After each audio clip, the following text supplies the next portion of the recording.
নমস্কার বন্ধুরা, সত্যম শিবম চ্যানেলে সকলকে অনেক স্বাগত। এই কাজ গুছিয়ে ঘরে এসেছি, এখন থেকে আমি ব্লগ স্টার্ট করলাম। এই সত্যম শিবম ওই যে উঠেছে, সত্যম উঠে দুলছে। সত্যম কি করছিস? টিভি চালিয়েছি, ওই জন্য উঠে পড়েছে। প্রতিদিন আমার একই কাজ চলতে হবে, প্রত্যেকদিন একঘেয়েমি জীবন। কি করবো, এভাবেই চলতে হবে, কিছু আর করার নেই।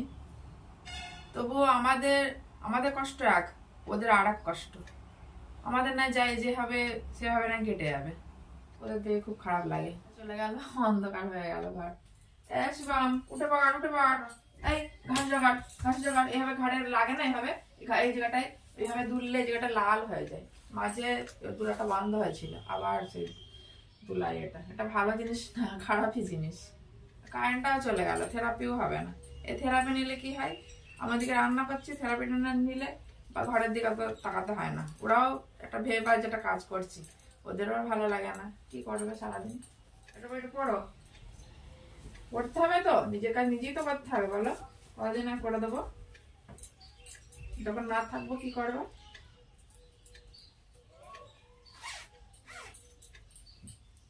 এখন যেমন তেমন, যদি না থাকি তখন কি হবে? কি করবো আমার ছেলেগুলো?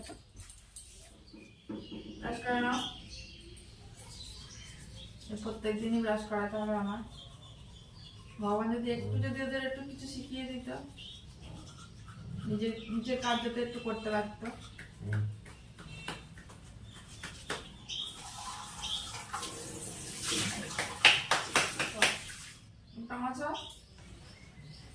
অত লম্বা ঘুম দিয়ে নাই, আজকে ওষুধ খাই তো, ওই জন্য ঘুম ভাঙতে একটু অসুবিধা হয়, দেরি হয়। নার্ভ ওষুধ খাই, নার্ভ ওষুধটা দিতে হয়, কারণ অস্থির চঞ্চল হয়ে যায় মাঝে মাঝে, সবসময় তাদের শরীর ঠিক থাকে না। নার্ভের ওষুধটা এদের কন্টিনিউ কয়েকদিনই চলে, হয়তো মাঝে মাঝে একবার জায়গায় দুবার খাওয়াতে হয়। আসো, হাই উঠেই যাচ্ছে। হ্যাঁ, তাতে পোকা হয়ে যাবে। নিজে থেকে ঠিক মতো না করলে হয়, আমি আর কত এভাবে ডলে ডলে দেবো, সাইডে তাতে পোকা লেগে গেছে। সমস্যা দিন দিন এদের বাড়ছে, কি যে হবে কে জানে। সকালে রান্না বসিয়ে দিয়েছি, সকালে এখন সিদ্ধ ভাতই করবো। দুপুরে বললো মাংস নিয়ে আসবো, মাংস রান্না হবে। তার আগে চলুন দেখে আসি সত্যম শিবম কি করছে।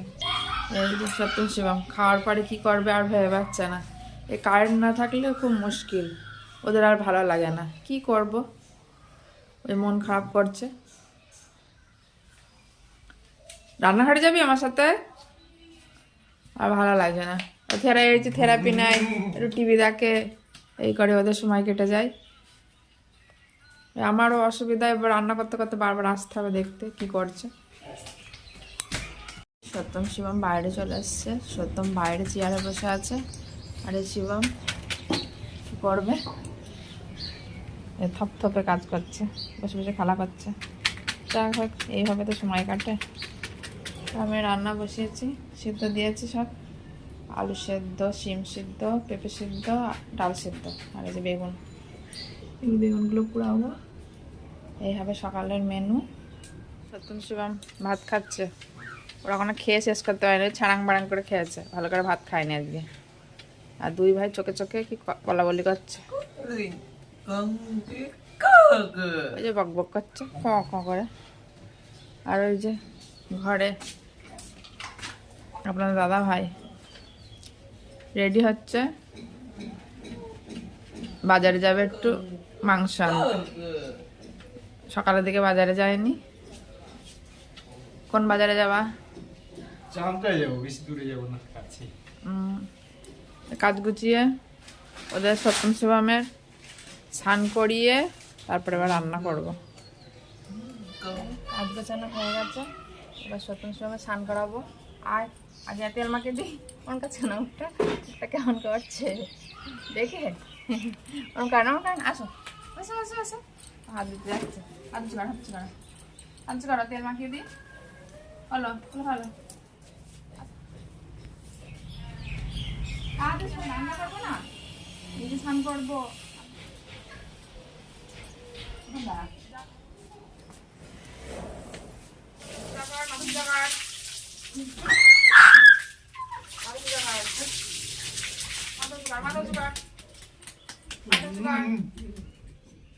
পর জামাটা ভালো করে পরবি তো।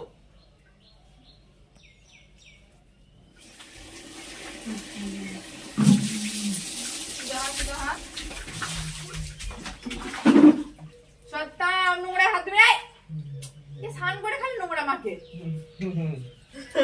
এমন সবার করা হয়ে গেছে। আর এই সত্যম শিবম এই ঘরে দুই ভাই এই যে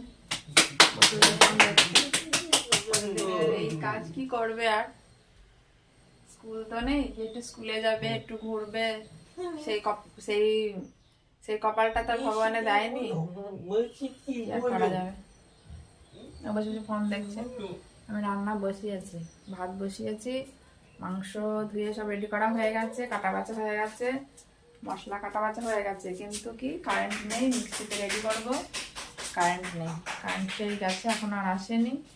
সেই বলে না সেই অভাগা যেখানে যায় সাগর শুকিয়ে যায়, সে আমারও হচ্ছে সেটাই। সবকিছু কষ্ট করে অর্জন করতে হবে। ভগবান কপালে একেবারে লিখে দিয়েছে সবকিছু কষ্ট করে করবি। দুঃখ কষ্টে ভরে দিয়েছে জীবন। সকাল থেকে আজ খালি দুঃখের কথাই বলছি, কি করব, এসে যাচ্ছে। দুঃখের কথা ভাবে বলবো না, চেপে রাখার চেষ্টা করি, কিছুটা হাসার চেষ্টা করি। সে বলে না সেই মুখের এই হাসিটা হচ্ছে ফলস হাসি। বাঁচতে হলে তো এইভাবে চলতেই হবে। সে যাই হোক, আর দুঃখ কষ্টের কথা বলবো না। রান্নাটা করে নিই, মনে হচ্ছে সিলাই মশলা করতে হবে, নাহলে বেলা হয়ে যাবে, ওরা ভাত খাবে। মশলাটা আমি করে এসে যাচ্ছি, মাংস কষছি। মশলা মিক্সিতেই করেছিলাম, কারেন্ট চলে আসছিল। আপনাদের সাথে দুঃখের কথা শেয়ার করছিলাম তো, ওই জন্য ভগবান একটু দয়া করেছিল। রান্না হয়ে গেছে, ভাত নামিয়ে ফেলেছি। মাংস আপনাদের তো বলাই হয়নি কিসের মাংস, এটা হচ্ছে চিকেন। চিকেন রান্না হয়েছে। কান্না করছে কেন? সত্যম কান্না করছে কেন? দুপুরে খাওয়া আমাদের হয়ে গেছে, একটু লেবু রস করবো। সত্যম শিবম লেবু খাই, মৌসুমি লেবু খাই, কিন্তু শীতের সময় ওই লেবুটা তখন পাওয়া যাচ্ছে না, ওই কমলা লেবু নিয়ে আসছে। পাওয়া যায় এখন, শুকনো শুকনো শুকনো শুকনো ভালো হয় না। ওরা তো এমনি সে খেতে পারে না, আমার সেই জুস করে করে দিতে হয়। জুস বলতে এই যে এতে করে করে মানে ফোন দেখবে, ওই জন্য মানে আমার বাচ্চা ফোন দেখবা, লেবুটা খেয়ে নাও। চুপ কর চুপ কর, তুমি আগে চুপ করাবো, রসটা শুকাবে। বাকিটা খেতে চায় না, আগে তো খেতোই না, এখন তো ওই লেবুটা দিয়ে এইভাবে খায়। শিবমে আবার কি বায়না হচ্ছে? টিভির সাউন্ড কমানো আছে। আলে ফোনের চার্জ শেষ হয়ে গেছে, ফোন দেখতে দেখতে চার্জ শেষ করে ফেলেছে, ওই জন্য বিকালে মন খারাপ। বিকালে ফোন থাকে না, ওই জন্য মন খারাপ।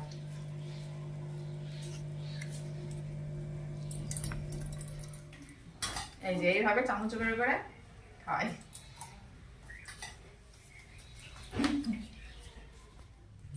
এই যে সন্ধ্যার পরে চা খেয়ে এখন এই কাজ করাতে বসেছি। রাতে রান্না বসিয়ে দিয়েছি, ভাতই হবে আজকে, দুটো সিদ্ধ ভাত বসিয়েছি। এখন এই কাজ করাতে বসেছি। জিম বল শিবম বসেছে, বক বক করছে আর কাজ করছে। আর সত্য বসে আছে, আগে করে হবে। তাহলে বন্ধুরা আজকের পর্ব এখানে শেষ করলাম। সকলেই ভালো থাকবেন, আর সত্যম শিবম চ্যানেলটিকে অবশ্যই সাবস্ক্রাইব করবেন। নমস্কার।